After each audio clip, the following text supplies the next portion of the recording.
Cinema is an art form deeply rooted in the experience of the impossible and the realization of the magical. It's where cinema started and where the biggest blockbusters spend their budgets. So today we're taking a look at those movies that do this best. These are our picks for the 10 best fantasy films of all time.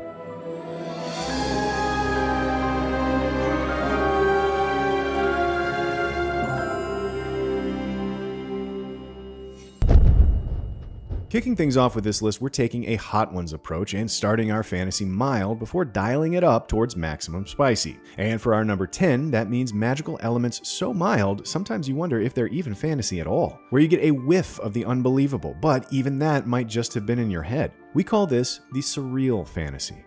The greats here are films like Being There and Birdman that leave you guessing at the very end as to whether what you've seen actually happened, and particularly Magnolia that hides its magic inside of chance before ever so slightly tipping its hand in the climax.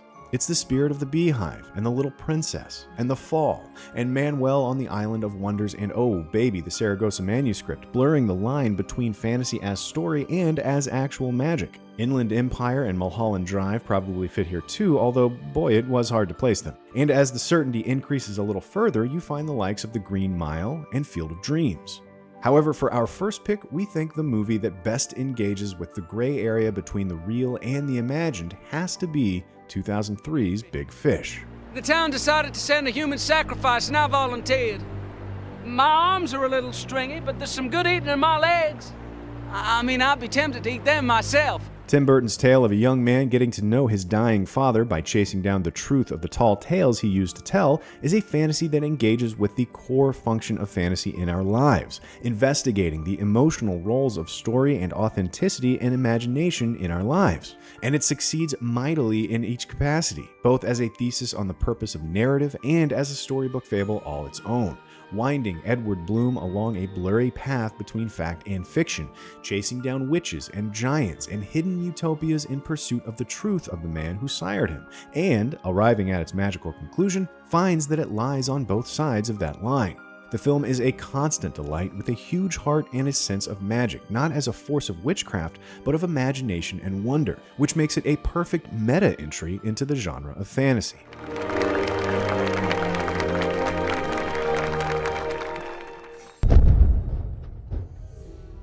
A little more definite than the surreal fantasy, there sits something we call the very low fantasy. There's no full system of magic, no proper spells, just one singular magical twist on the ordinary world as we know it. This is Midnight in Paris, where each night the main character finds himself temporarily transported into the past. Or Big, where a young boy's wish to grow up is granted overnight. Stranger Than Fiction, About Time, and Pleasantville all make the most of really interesting primary conceits, while The Hourglass Sanatorium is an incredibly heady Polish film about a man visiting his father in a medical facility trapped in time at the very moment of his death. Groundhog Day is probably the all-time classic that blew this genre wide open, making way for our number 9 pick that took its own leaps and bounds in terms of creativity, being John Malkovich.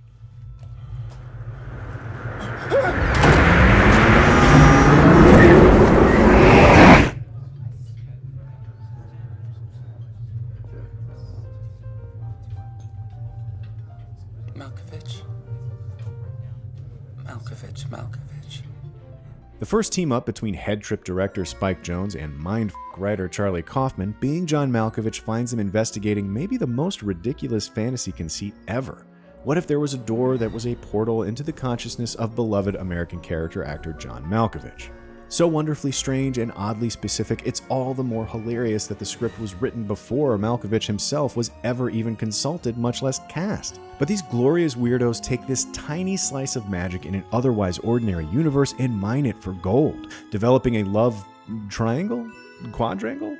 Mobius strip? And an entire melodrama around the initial high concept. It gave us the first, best taste of what makes Kaufman such a fun and idiosyncratic creator. His ability to start somewhere strange and then build it into a massive maelstrom of weirdness, extending it well past its logical conclusion into something unlike anything you've ever conceived of before.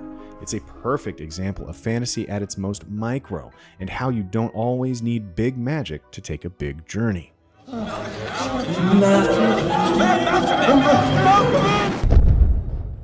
A very close cousin to the very low fantasy is magical realism, And while this is not an ironclad distinction for us, the big difference between the two is that in very low fantasy, magic is novel and shocking, not just to the audience, but to the characters themselves. If you crawl through an Academy Award nominee's consciousness and your reaction is, "What the fuck?" you're in a very low fantasy. Now, if your response instead was more like, "Ugh, my commute is the worst," that there is magical realism, where the magic is as normal to the characters as breakfast. Yorgos Lanthimos' films are some of the clearest examples here.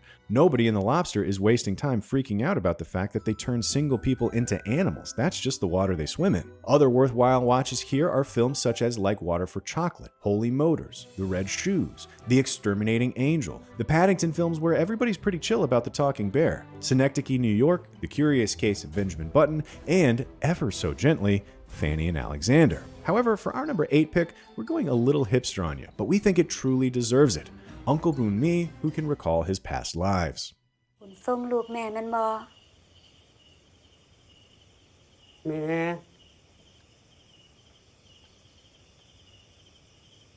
ปักส่งคักๆอ้ายหอยชื่อเสียงมันได้ Uncle BOONMEE is almost impossible to describe with words. A dying man begins to see ghosts, his previous incarnations, and his long-lost son who has become part monkey ghost.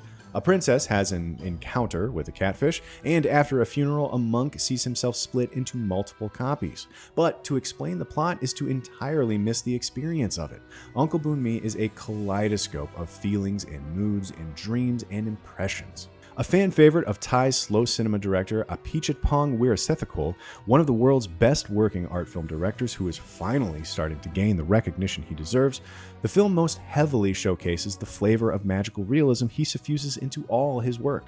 The result is a gentle, unobtrusive fantasy that presents its magic alongside its realism as equally beautiful and worthy of marvel, finding that our world may not be so far off from fantasy after all. At number 7, we're looking at what's commonly called low fantasy. Now, there are two common ways to distinguish between low and high fantasies. The first is just by measuring the amount, or potentially rigor, of the magic. But the way we've always been taught requires judging by the setting. Low fantasy can still have loads of magic, but it's always set on our Earth, whereas in high fantasy, not only is the world filled with magic, it's also an entirely new one. The setting itself is a fantasy element too. So, your low fantasies pretty often look like the Middle Ages plus magic.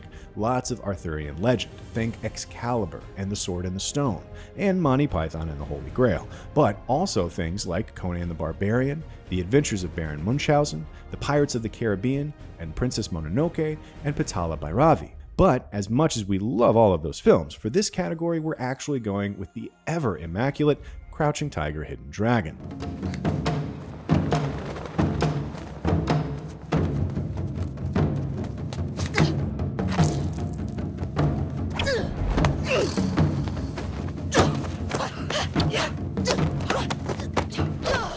Crouching Tiger doesn't frequently get recognized as a fantasy film. You'd probably find it on a martial arts films list first, period piece list second, and drama list third. But it is indisputably a piece of fantasy comparable to any work of Arthurian legend and worthy of just as much acclaim. Consider the plot. A princess steals a sword with magic powers for her outlaw mentor, and its rightful owner must use his martial prowess and the power of flight to chase her down and get it back. So, I mean, there you go. Wuxia films are China's answer to sword and sorcery films and superhero flicks, and The Monkey King, the Detective D movies, and Journey to the West all deserve recognition. But the way Ang Lee presents his sublime vision of Qing Dynasty-era China and then lays the mysticism atop it like a grace note is really something special to behold. The fantasy elements themselves are a work of art in his hands. Calligraphy in motion, paintings composed before our eyes, and by the time he arrives at the ending, something pulled straight from a storybook, even the experience of watching it really is magic. Of course, a low fantasy world doesn't necessarily lose its magic as it approaches the 21st century, and if it doesn't, right around the industrial era, you'll look around and suddenly find yourself in the subgenre of urban fantasy. Highlander is a pretty iconic example here, as would be Onward, and in a very different way, so is Mary Poppins. Less obvious examples that are nevertheless still worth watching include films like The Secret of NIMH, Border, Dogma, My Neighbor Totoro, The Adventures of Goopy and Baga, Constantine, and Hellboy. And while we're not sure we can quite call it a good movie, we do have an incurable fondness for Reign of Fire, but not enough to snag the slot. Instead, we're giving it to a French film with a little more whimsy and fewer wyverns, our number 6, Celine and Julie Go Boating.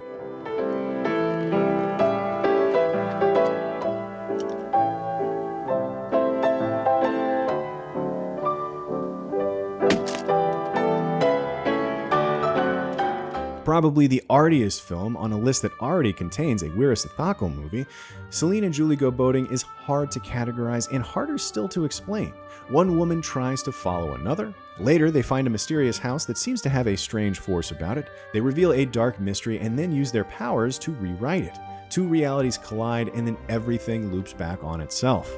French New Wave to its bones, performed in a mannered, almost slapstick style by the two titular leads, Rivette's riveting feminist opus leaps through space and time and between magic as act and magic as spell, interrogating our spectatorship and a woman's role in the world, riffing on Alice in Wonderland the whole way through.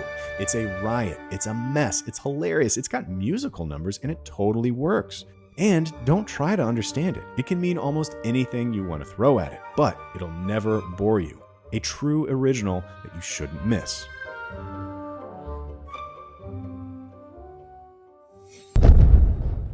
Another common flavor that's technically still low fantasy, but also still deserves a home of its own, is supernatural fantasy, dealing less with sorcerers and more with ghosts and angels and demons and the undead. Playing chess with death? That's a supernatural fantasy. Appealing your own death to the court of heaven? Definitely counts. A peasant who is seduced to his doom by a ghost? You better believe it. Here you find Ghostbusters and a ghost story. Sankava is an awesome Ethiopian film guided by raised ancestral spirits, and The Phantom Carriage is a 1921 Swedish mega classic guided by the driver of Death's Ride. But our number 5 pick comes from Germany. It's Wim Wenders' undeniable Wings of Desire.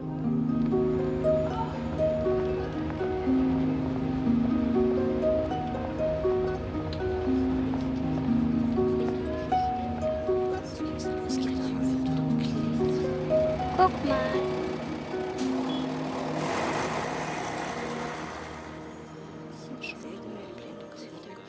In Cold War-era Berlin, a city split by the wall, guardian angels, as old as time immemorial, invisibly watch over all humanity before them, eternal witnesses to the life and death and pain and beauty that befalls them. Until one angel falls for a trapeze artist and begins to long for an opportunity to escape the limits of his immortality and be more than just a spectator to her and her fleeting way of existence. A cinematic sonata to the absurd beauty of the human condition, fantasy allows Wenders the opportunity to flip the oft-explored pursuit of immortality around and ask the question, what if angels envy us? And of course, any lofty, artsy fantasy film that also includes a Nick Cave and the Bad Seeds musical interlude has to be doing something very, very right.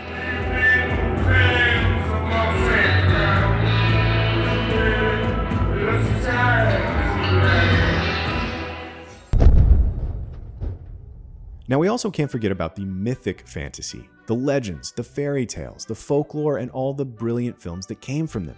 Sleeping Beauty, The Thief of Baghdad, Faust, its retelling in Brazil and Filme Demencia, Son of the White Mare, Maya Bazaar, Clash of the Titans, Oh Brother, Where Art Thou, Quaidon.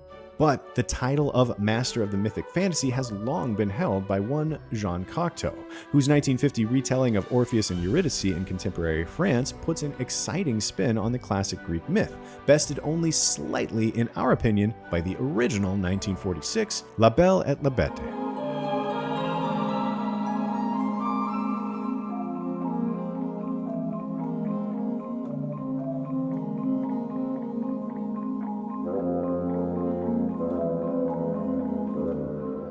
An early masterpiece of fantasy cinema, Cocteau took on the 18th century French fairy tale half a century before Disney did, and with a very different approach in lush Gothic black and white that hews far closer to the original source material. Instead of anthropomorphic furniture singing musical numbers, the candlesticks here are held by human arms that stick out of the walls. Cocteau, a poet by original trade, brings a dreamy, lyrical sentiment to his filmmaking that practically shimmers before you. Every frame is composed with an unmistakable sense of the otherworldly, embodied in its composition, its lighting, and especially its design. In particular, he employs such bewitching little tricks of camera that you practically gasp at the sight, creating a sense of magic that is somehow more enchanting than even the most spectacular of modern visual effects. True to the original fairy tale, the dual senses of both wonder and horror are elevated here to the greatest of heights, and it really is a can't miss. Closing in at number 3, before we get to proper high fantasy, we're taking a quick stop at something occasionally referred to as middle fantasy. It doesn't take place in an entirely separate world, but it doesn't quite take place in our regular world either. It's our world adjacent. If you got there by falling through a hole or stepping through the back of an enchanted chest of drawers, you're probably in a middle fantasy kingdom. The wizarding world of Harry Potter is always just on the other side of a barrier from our Muggle world, so that's middle fantasy. Jumanji brings the other world over here, so we're considering that middle fantasy too. You can also count Alice in Wonderland, especially the one from Alice, along with Shangri-La from Lost Horizon, Neverland from Hook, the magical bathhouse in Spirited Away, and the world of Where the Wild Things Are. We never really settled on where the heck to put Time Bandits, but there was no way we weren't going to mention it, so we're just going to park it here and let you tell us in the comments why we're wrong. And we obviously can't forget the pocket universes of the two incredible Labyrinth films, both Pan's and Bowie's. But you get carried to the colorful world of our number 3 pick via Tornado alone. We are, of course, referring to the spectacular domain of The Wizard of Oz.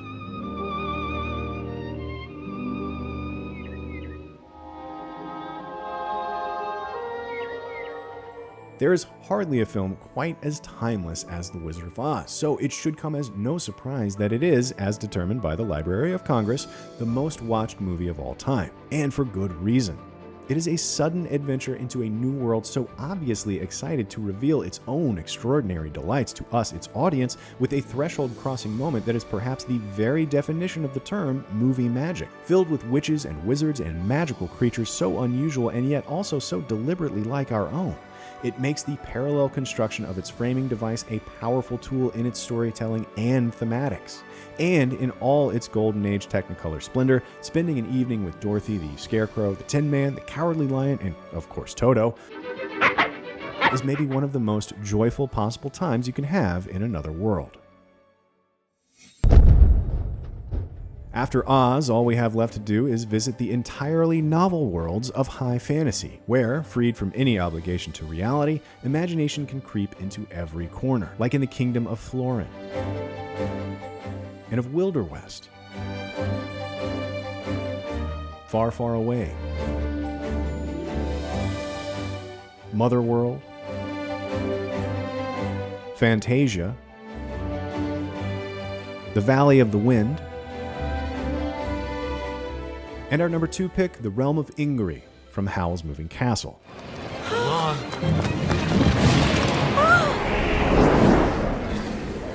Now, straighten your legs and start walking.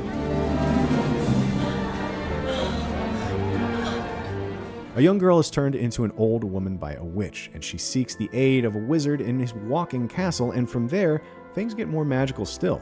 With an animation, every square inch of every frame is invented rather than borrowed, so there's nothing stopping an ambitious creator from forging a realm that is utterly original and then filling it to the brim with the wildest fancies of their imagination.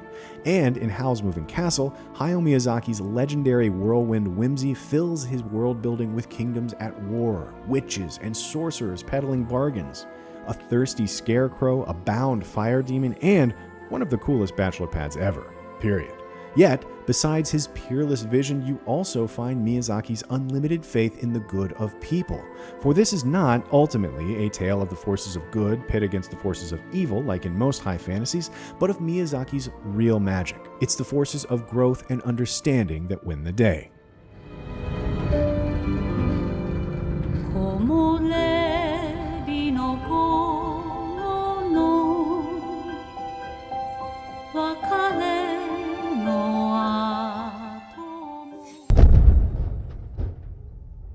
Is is there a step up even beyond high fantasy? A world where the richness and scale of the imagined elements are turned up to their absolute maximum? If so, it would have to be the epic high fantasy, a film set in an utterly new world created with both scope and detail unparalleled. They're jaw-droppingly expensive to make, so there aren't a whole lot of them.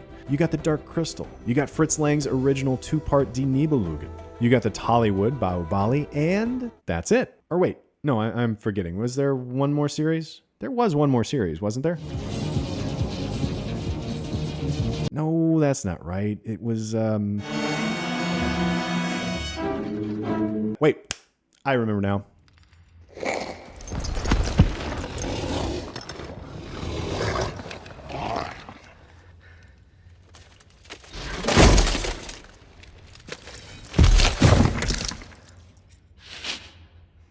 Now sure, we're technically putting an entire trilogy in a single spot, and that's obviously cheating. But we did make up the rules, so we don't mind breaking them. Plus, we believe these movies should be watched in exactly the same manner they were filmed, which is to say all at once and without ever getting up to go to the bathroom.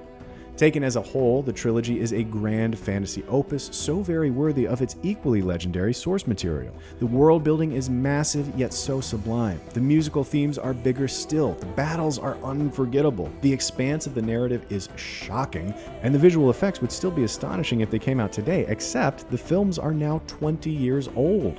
Getting to the end of the seventh and final ending of The Return of the King is one of the saddest cinematic experiences out there, because once you're done, there really is nothing else quite like The Lord of the Rings, which is why we think it's one of the best fantasy movies, trilogies of all time.